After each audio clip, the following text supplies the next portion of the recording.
Hello, everyone. My name is Chris Kapansky, and thanks for joining us for today's Best Practice webinar. Today, we'll be talking about building a team without breaking your processes with Simplicity Ops and Wealthbox. Before we do get started, a couple of housekeeping items throughout today's presentation. If you do have any questions, feel free to type those in down at the bottom within the Zoom panel. There's a Q&A button. Click on that, type in your questions, and we'll be able to address those questions at the very end. Also, keep in mind that this presentation is being recorded, so you will have the opportunity to rewatch it or share the video with your colleagues in the future. Moving on to some quick introductions. For anyone that does not know me, my name is Chris Kapansky. I forgot who I was for a second, but I'm the head of customer education here at Wealthbox. I've been with Wealthbox for 10 years now. In that time, working with thousands of firms, just really ensuring that they get the most out of Wealthbox, out of their CRM. If you've never heard of Wealthbox before, Wealthbox is the #1 rated CRM for financial advisors, known for its ease of use and high adoption. If you would like to see why so many advisors love Wealthbox, you could head over to wealthbox.com and click on book a demo, or stick around to the very end. I'll be sharing some follow-up contact information as well. I also have the pleasure of being joined by Kate Guillen, founder and lead coach over at Simplicity Ops. Kate, I don't want to steal your thunder. Can you introduce yourself and tell us a bit about Simplicity Ops for anyone not familiar? Happily, sure. Thanks for having me today. My name is Kate Guillen. I am the founder of Simplicity Ops, and we partner with client-focused advisory firms to help grow and scale their practice by delivering an exceptional customer service experience by using technology. And so the work that we do is exclusively tailored to Redtail and Wealthbox users. Today, obviously, we'll be focusing on Wealthbox, but we've been doing this proudly for the last almost 7 years, and kind of dive into a little bit more of that in detail today. Awesome. Thanks so much for joining. So without further ado, we'll go ahead and jump right into our topic with these best practice webinars. We like to go screens off, just have a conversation with a subject matter expert. Kate, that is you. You are our subject matter expert. So starting at the very top, we always like to kind of define the things that we're talking about. So what do we mean when we talk about operational readiness for a growing advisory firm? Yeah, good question. And so when I think about operational readiness, I think about a business that is prepared to grow without everything being, revolving around you. Okay, having a system in place to attract and then track quality candidates, having a repeatable interview process, a behind the scenes onboarding type checklist so that, the laptop and the software access and your email and your CRM permissions and your workstation, everything is set up, prior to day one. It means really having a structured 30, 60, 90-day training plan with clear milestones, KPIs, accountability. Because when I think about it, like the goal is not just to hire somebody, the goal is to create a team member that can contribute confidently and consistently, and honestly, so that you as the business owner can see a return on your investment quickly.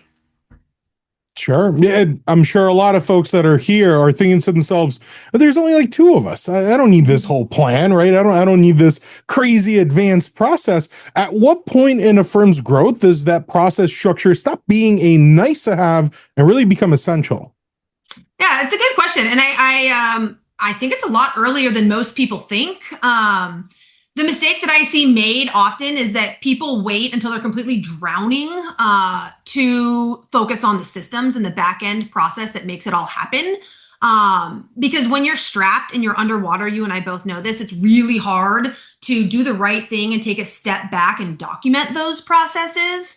I always make the joke that this is like short-term pain for long-term gain, and that your future self is going to thank you for taking the time, even when you're completely swamped, to document the process to ensure you're not reinventing the wheel every single time the same service request pops up. And I find that like this is why that next level of growth feels so painful.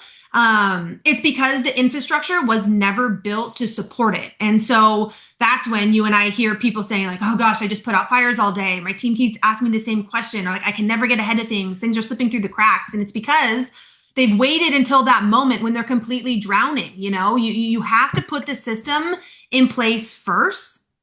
Because the most unkind thing you can do is bring a new hire into a situation where they just walk into complete chaos. You don't want to scale that chaos. And what calms that chaos is having some systems and processes and structures in place. Sure. Yeah, and where's that chaos come from? Why does adding in team members so often expose cracks that were invisible when it was just, the one advisor there? I mean, I think that the way I think about it is like they never actually had a process. They just had a person, and everything lives in that advisor's head. And in you can't get in my head, I can't get in your head. So how is that new hire ever supposed to understand what's expected of them or what they're supposed to be doing? They're not mind readers. And that's frustrating to everybody when somebody walks into that type of situation. Yeah. And outside of these kind of processes living in the advisor's head, what are some of the more common operational pain points that firms hit when they do bring on their first or second hire? Yeah. I mean, I go back to what I was kind of just saying there, I'll elaborate on a little bit, but like there's no documented processes, which means that new hire is constantly asking like, hey, Chris, what am I supposed to do next? Where do I find this? Is this documented? There's no clear ownership. Things slip through the cracks because nobody really knows who's supposed to be doing what. I think one of the big pieces is like training is happening so reactively that the employee is having to ask the advisor or their other team members often, like, how do I do this? Where do I find this? There needs to be more proactivity around the training of these new folks. The CRM isn't being leveraged as like the centralized place for running the business. So information lives everywhere. It's on notebooks and spreadsheets and in people's heads. And that is a really, really hard way to operate. I'm sure you get the picture. Yeah. There's no clarity around the client service experience. And that level of chaos, a lot of times is a result of the advisor having a really hard time letting go. But like, how can you let go if you can't trust that things are going to be done without you? And you can't trust that things are going to be done without you unless you do the brain dump and document the systems and processes. And so it's kind of an ironic situation where the advisor hires because they need more time and they need more capacity, but without systems, the new hire just creates a whole lot more work. And so this is where it becomes vital to document those processes. And we'll get into how to leverage the CRM to make that all happen. But that's how you start to document like who's doing what, who's responsible for what needs to happen, when does it need to happen, how should it be completed? I think that's really the biggest issue that advisors and firms are running into. Mm-hmm. Yeah. And I think outside of just tracking the process itself and getting that on paper, there's the other side of it where you have a process already laid out, but then you're working on it kind of halfway, and in your head, you know that, okay, I'm going to follow up. I already gave them that call that I was supposed to, but I didn't get what I was supposed to get. So let me call them back again. And Kate, you've heard me refer to this as workflow limbo a couple times in the past. And that is another sticking point there where when you bring on another person, they don't have that visibility into what you did already to progress that one step in a workflow or that one task. So consistency around documentation, as you had mentioned, that kind of ongoing process is another big part of that. But let's unpack a little bit more of what you had talked about with that typical workflow really living in the advisor's head. Mm-hmm. Based on your experience with working with all these different advisors and firms that are wanting to better their processes, how much would you say of a typical advisor's workflows or a firm's workflows lives only in the advisor's head, and why is that so risky? Yeah, I mean, you've seen it. This is such a good question. It's a lot of advisors. I'm not sure that it's like they don't see the value in documenting the processes. They're running so fast. They're so busy. And so they ultimately become the operating system. They know every client relationship. They know, that one-off promise that they'd made to a client. They know that Mrs. Smith wants a call before you make the distribution. They just know those preferences and the nitty-gritty of these relationships. And that works for a while until it doesn't. And the moment you add a team member or get sick or go on vacation, it exposes these gaps. And I think the greatest downfall is like if it is not documented, it is not repeatable. I mean, it could be repeatable, but it's going to cost you a whole lot of time to dig it back up. And then you're just stuck reinventing the wheel. And, if it's not scalable, growth feels really chaotic and unmanageable and not a whole lot of fun. And so we're really passionate about doing the brain dump and taking the vision from the advisor's head and getting it documented. And I'm going to sound like a broken record here too. Your CRM then becomes that place for the institutional knowledge. So your workflows then can capture every step in the process. Your templates standardize communication. Your training plans should teach more than just the how, but the why behind the work that's being done. It should provide some context and some meaning behind, what people are doing. And so the goal in systematizing all of this is not to create robots or remove the personal touch. It's the exact opposite, because the best client experiences are often the ones that are highly personalized, but you and I both know are super systematized behind the scenes. And so, I think that really is a major risk that you run into and a bottleneck that you create by maintaining all of the institutional knowledge in the advisor's head.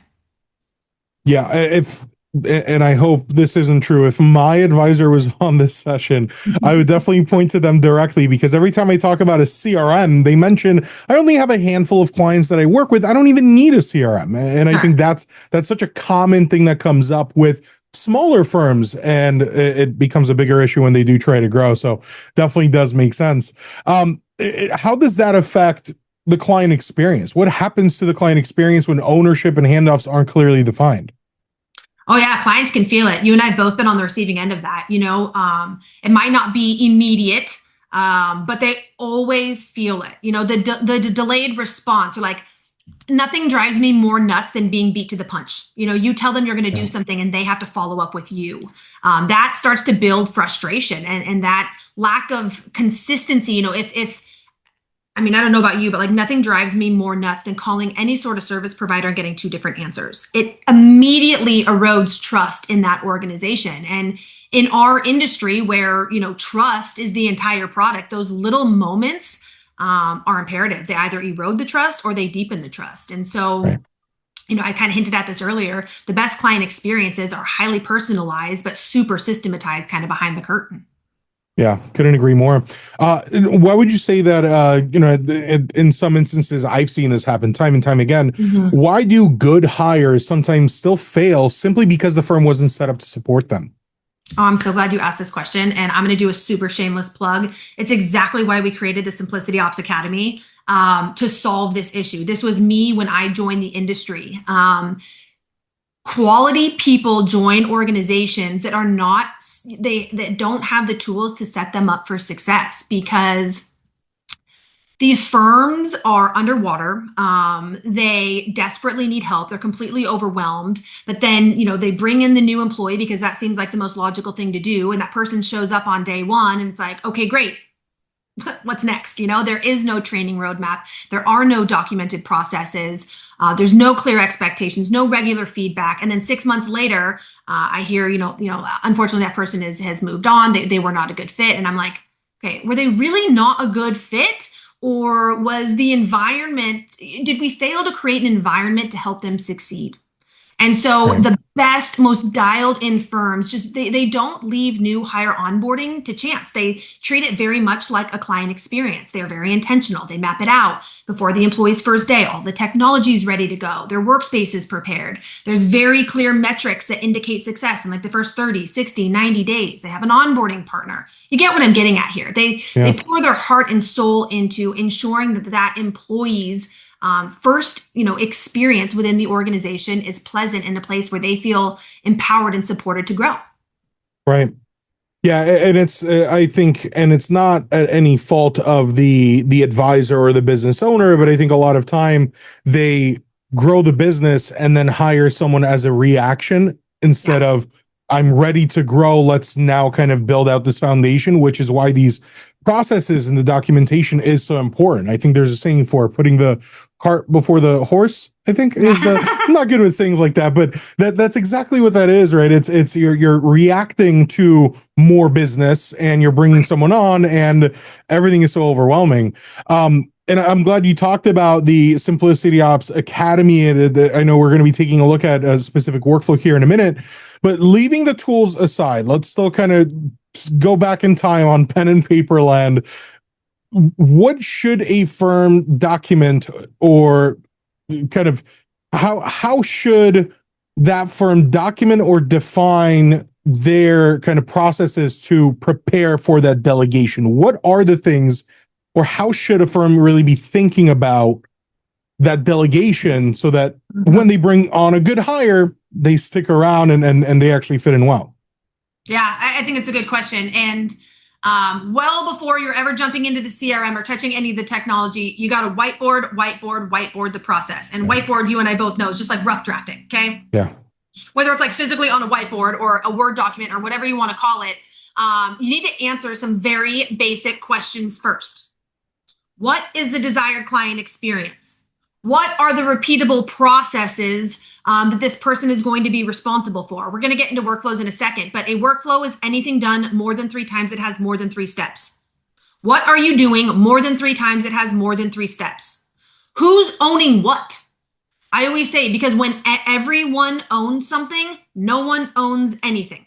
There can be no ambiguity. What are people responsible for doing, and what does success look like?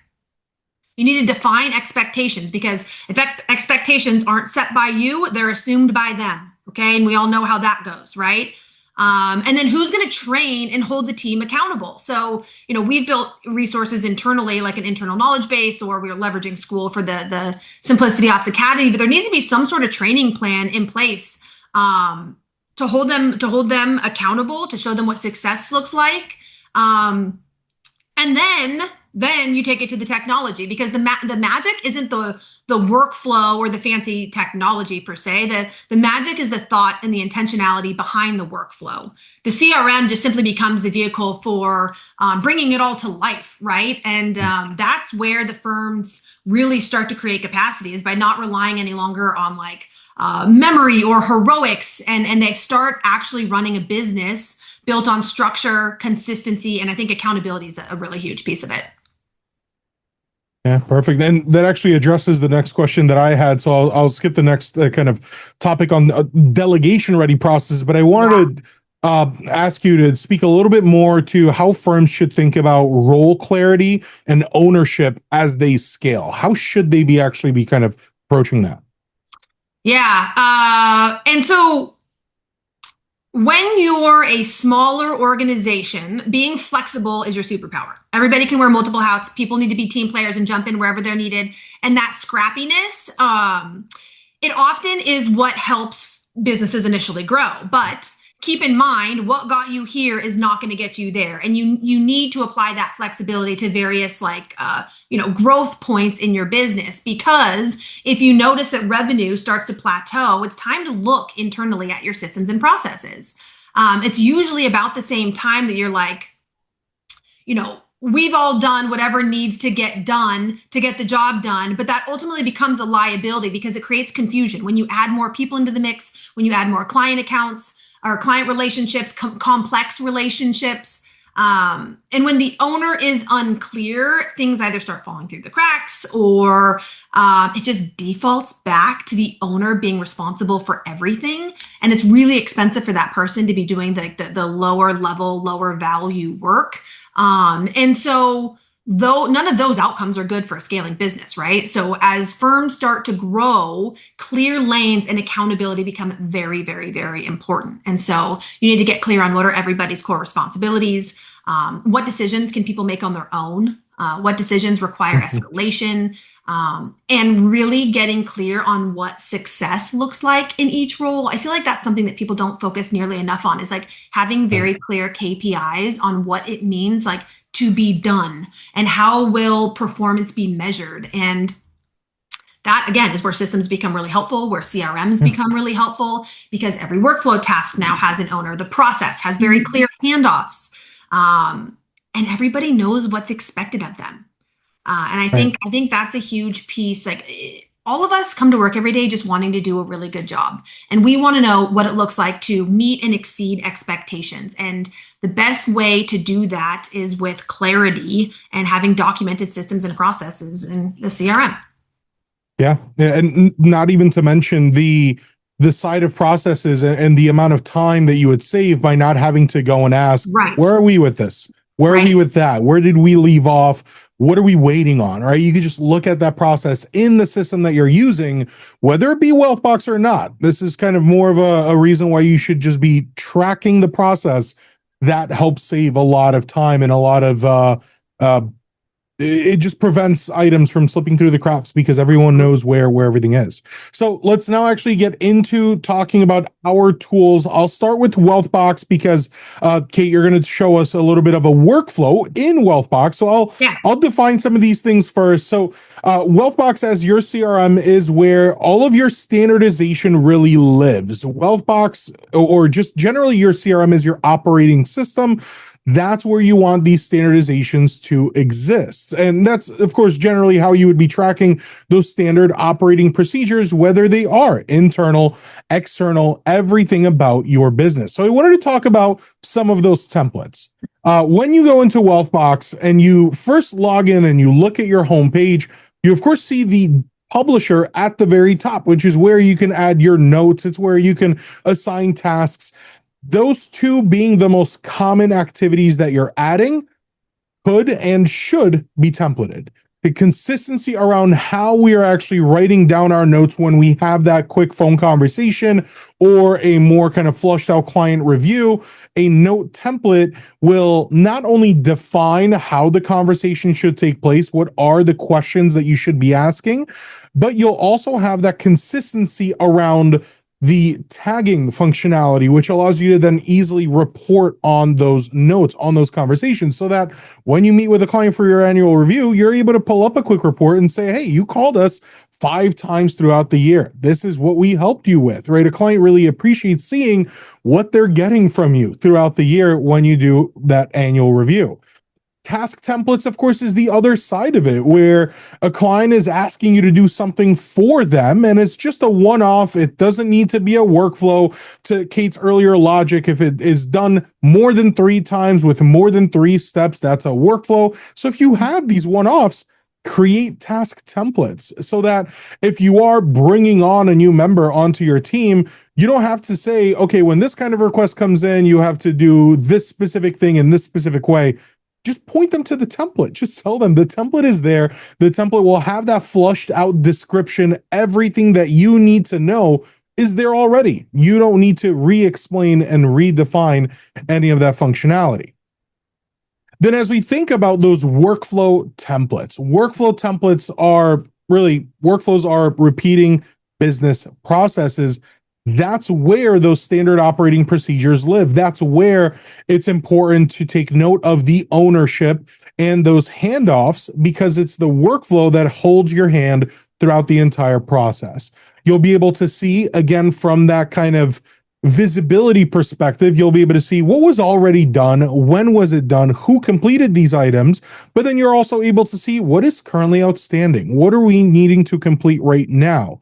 In that workflow, you'll see who is assigned to the current step. You could look out into the future and see who's coming up next that will be assigned to that workflow when the current step is completed. There's a lot more depth to this as well.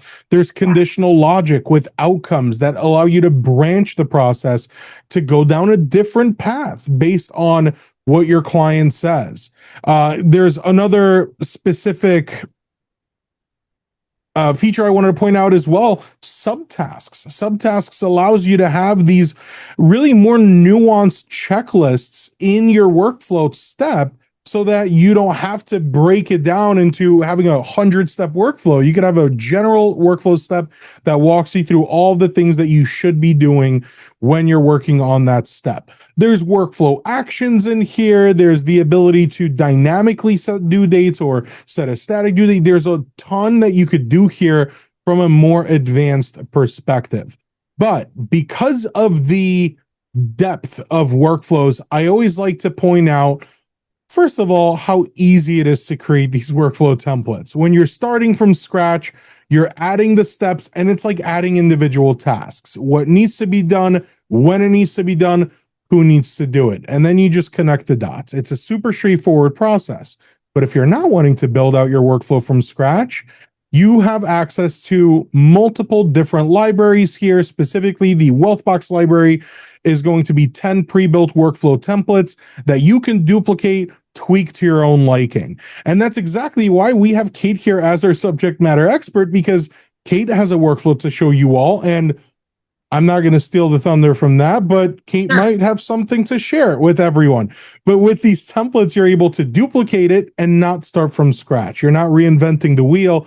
But the idea here is that you or a new individual that you bring onto your team knows to just simply start the workflow, and the workflow takes over with the reminders and keeping track of where you are with that process. You heard me say earlier today, well, I want to say two things. I deeply believe that Wealthbox should be the centralized operating system for running your business. It is infinitely more than a CRM and a Rolodex. It can actually be a business management tool. Okay. And so when you start thinking about the CRM as being more than just a CRM, I think it really expands your imagination and what's possible. And so when I'm thinking about this as being a business management tool, I am a business owner. I use a CRM to run my business. I want to be able to see what's going on in my business. I want to know what everybody's working on. Okay. I want to have visibility and insight into bandwidth and productivity. I want to be able to see my task lists and my workflows and things that I'm supposed to get done. I want to have easy access to the people that are most important to running this business. One of the things that we kind of glossed over, but one of the things that's unique about Wealthbox and that I love about Wealthbox, because we're talking specifically about bringing on new team members and how to do this without breaking your business. I love that Wealthbox gives you the opportunity to create multiple opportunities, depending on what you're trying to track. It's a great tracking tool. And so like I'm tracking new revenue opportunities. We just did all of our internal employee reviews. So I'm also tracking my employee reviews and where we're at in that process. And then also my candidate new hire process, because we follow a very systematic process when bringing somebody new in. We have an interview, we have a post-interview assessment process, and they move on to the next person. Okay, you get what I'm getting at here. But here is how I can see from a 30,000 foot overview, where are my prospective new team members at in the process?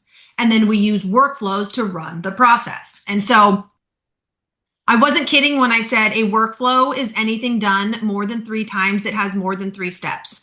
Here's a list of lots of workflows that we've created to help firms operate more efficiently, right? And so what I'm going to focus on today are these new hire workflows. And so we have a workflow for the interview process. This is kind of like workflow number 1, okay? And it goes through these different phases and how to execute at each different phase in our interview process, right? It has outcomes that say, are they a good fit? Are they not a good fit? Are we sending them the assessment? Are we not sending the assessment? When we get the tech assessment back, did they pass? Did they fail? We have email templates that are standardized across our entire team, so the communication that person gets is the same every single time. We're not reinventing the wheel, okay? The workflow passes hands. So me as a business owner, I'm not involved in that process until the very end. My ops manager, our director, they have those preliminary conversations first before it ever shows up to me. And I think these are pieces of workflows that people don't understand or just haven't quite understood the value of having not just a checklist in place, but a checklist that follows a sequential order, a chronological timeline, and can easily pass hands. This is how I'm able to delegate and rest assured that this stuff is going to be done as well by my team as it would be done by me. And I can back out of it because I still have visibility to where we're at in the process. Okay. Then we move on to our new hire checklist. Okay. And so I'm at the end of this conversation going to give everybody access to these. I'll give you my contact information and I can import all of these into your database so that now you have a process for interviewing and then like the behind the scenes checklist. Okay. And so this is just a checklist. It's basically like, what are all the things that need to get done 2 weeks before the new hire start date?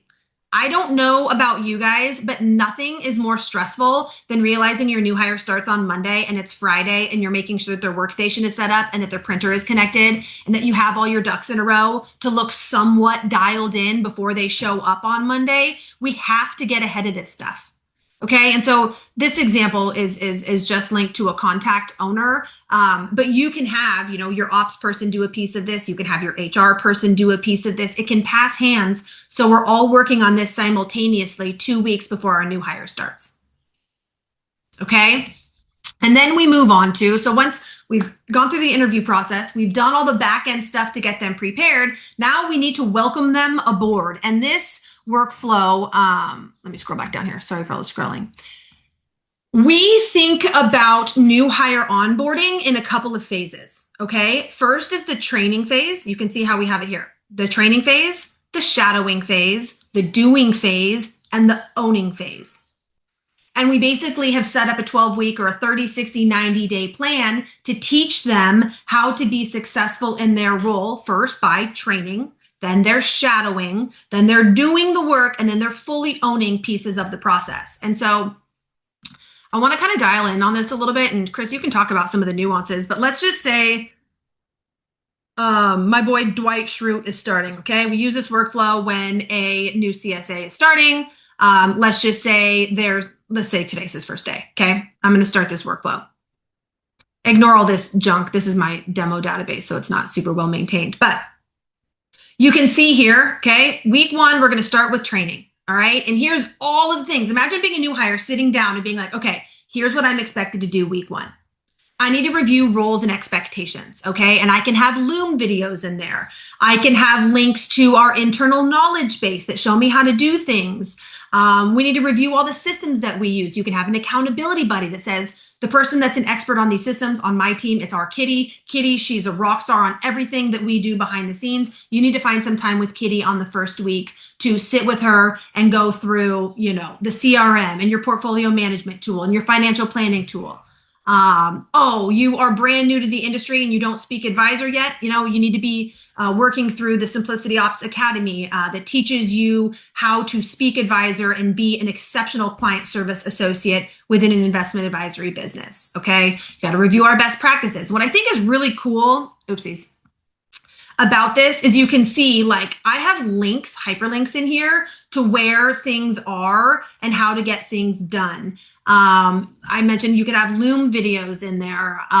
You can have email templates accessible. So communication is standardized. What am I missing, Chris? Other than the importance of accountability, having ownership, chronological timeline, details within the description, I think is super valuable and underutilized. Yeah, even leveraging some of the Wealthbox functionality of updating the information in the contact. If this is a user in Wealthbox and it's related to their own contact, maybe we want to get more information from them. Maybe we need to gather their mailing address, which you probably would have had way ahead of time, but maybe there's some custom fields that you're tracking where you want to find out some of these advanced pieces of information. A workflow action could be added here. So there's definitely a lot of details that you can add into these individual steps based on that onboarding. And then now, as the business owner or the manager per se, I don't have to wonder where we're at in onboarding Dwight. And Dwight doesn't have to know if he's keeping up with what's expected of him week 1. And if he has any questions, he now knows who to go to. And there's some ownership and some accountability here. And then there's some visibility into what's going on to ensure we're keeping pace. There's key metrics in place that say, here's what it looks like to be successful at the 30, 60, 90-day mark. We run reviews at the 30, 60, 90-day mark. And we provide additional education wherever that makes sense. And I just think it's really important to dial this stuff in first. I have been on the receiving end of joining an organization that didn't have this in place. And I showed up day 1 and he literally looked at me in my eyes and said, I'm not going to teach you, insert explicit. I'm expecting you to sit in on every phone call, every appointment, every meeting, and you're going to figure this out. And I did, but it took me a very long time. And it could have been expedited if someone would have just taken the time to dial in an onboarding process and give me the training and the tools that I needed to be successful more quickly. Because, like I said earlier, everybody wants to come to work to do a good job. We're not sitting here to twiddle our thumbs. And so you need to put into place systems and processes to help that person be capable, confident, effective day 1. Right. Yeah, and I think what's really powerful about these specific workflows that you're sharing here is, of course, the functionality of subtasks. Sure. Being able to go in there and open up that kind of categorized week 1 and know exactly what you need to work on for that week 1 instead of having to kind of scramble throughout all the individual tasks on your to-do list, because you might already be getting some requests to call a client, schedule a quick meeting. That's something that you'd likely do early on in your onboarding as an employee, but you could always just open the entire workflow and know, okay, week one, these are the things that I need to do. But exactly as you're showing now, Kate, we see everything laid out with the set due date that's preset in that workflow template of what you need to do to successfully be onboarded. And from the management perspective, open up that record and know exactly where they are. The activity stream shows the entire history of what they've been working on, what are the different steps and materials they've been looking at. It really does lay it all out for you. Yeah, I see so much value in this, and I know people are probably rolling their eyes like, this takes an astronomical amount of time. Do you know what takes an astronomical amount of time and what is so costly is spending tens and tens and tens of hours training somebody manually, and they end up walking out with all of that knowledge. It needs to be documented. This is just such a better internal employee experience, and they're far less likely to quit when you've poured into them in this way. And should something, happen, or, business continues to grow and you bring somebody new on, now you have a scalable way of onboarding folks. Right. Yeah, and this is a really good example of using workflows as an internal tracking tool. I think it goes even outside of onboarding new employees. Anything internal that happens on a regular basis, there's something that you have to do once a year, or maybe once every couple of years. You like to just revamp your office a little bit, move some furniture around, or see what else you need to do there. That could be a templated workflow that you have to kind of review that process for and go through those steps. So this is just a really good example that specifically points to the topic of today's presentation, which is building a team, right? Scaling your team and bringing more folks onto your team. Thank you all so much for joining us, for participating. There are questions we weren't able to get to. We will be reaching out to you individually to get those addressed, but thank you all so much for taking the time. Kate, as always, it's a pleasure to have this conversation with you. Always. Thank you so much for joining on this webinar. Thanks, Chris. Super fun. See you next time. Thanks all. Have a good one. Bye now.